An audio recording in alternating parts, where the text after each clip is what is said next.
السلام علیکم ورحمۃ اللہ وبرکاتہ۔ آج ہم جس موضوع پر بات کریں گے وہ ہے سائنسدانوں کی فضیلت۔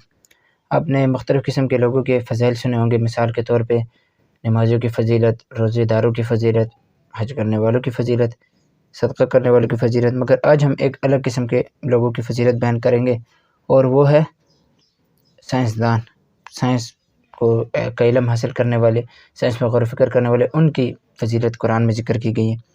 تو سب سے پہلے یہ سمجھ لیں کہ سائنس کیا ہے۔ تو سائنس اللہ رب العزت کی جو تخلیق ہے، وہ تخلیق جس کو ہم اپنے 5 حصوں سے محسوس کر سکتے ہیں، اس کا مطالعہ سائنس کہلاتا ہے۔ دوسری طرف اللہ رب العزت نے قرآن میں جا بجا ایک خاص لفظ کا ذکر کیا ہے کہ جب بھی اللہ رب العزت کائنات کی نشانیوں کا ذکر کرتے ہیں تو اس میں اللہ رب العزت یہ بار بار کہتے ہیں کہ اس میں اولو الالباب کے لیے نشانی ہے۔ تو اولو الالباب کہ کون لوگ ہیں، اس کا اللہ رب العزت نے سورہ آل عمران کے آخر میں وضاحت کی ہے، جہاں اللہ رب العزت نے فرمایا کہ آسمان اور زمین کی تخلیق میں اور دن اور رات کے بدلنے میں لآیات لأولی الالباب، نشانیاں ہیں اولو الالباب کے لیے۔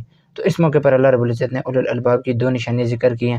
ایک تو وہ اللہ رب العزت کو ہر وقت یاد رکھتے ہیں، الذین یذکرون اللہ قیاما وقعودا وعلی جنوبہم۔ دوسری بات یہ ہے کہ وہ اللہ کی تخلیق میں غور و فکر کرتے ہیں، اور اس کے بعد وہ جب دیکھتے ہیں کہ اللہ کی کوئی بھی تخلیق بے مقصد نہیں تو اللہ کی تعریفیں کرنے لگ جاتے ہیں۔ تو اللہ رب العزت نے یہاں اولو الالباب کی 2 نشانیاں ذکر کی ہیں، اللہ کو یاد رکھنے والے اور کائنات میں غور و فکر کرنے والے۔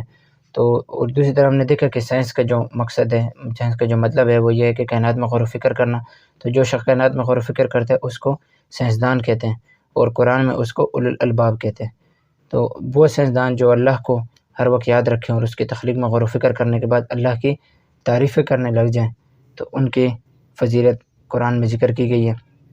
اگر آپ اللہ رب العزت کو یاد رکھیں اور اللہ رب العزت کی کائنات کو سمجھنے کے بعد، اس کے مطالعہ کرنے کے بعد اللہ کی تعریفیں کریں تو مجھے امید ہے کہ اللہ رب العزت آپ کو بھی اس فضیلت کا حقدار قرار دیں گے۔ اگر میری کوئی بات آپ کو بری لگی ہو تو میں آپ سے معذرت کرتا ہوں۔ انشاءاللہ ایک نئی ویڈیو میں آپ سے ملاقات کریں گے، تب تک کے لیے السلام علیکم ورحمۃ اللہ وبرکاتہ۔